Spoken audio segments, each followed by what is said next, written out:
اگه میتونستم تو رو میچیدم، جلو چشام میذاشتم تو میدیدم روز سفید من، ولی خوش میشی پیش من.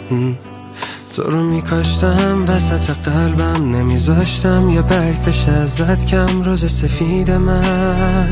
تو خشک میشی پیش من، تو یه رویایی که نمیرسی به دستم، نمیشی سهمم اما من همیشه عاشقت هستم. تو یه رویایی که نمیشه مال من شی، نمیشه آسمونت شم، نمیشه ماه من شی. تو یه رویایی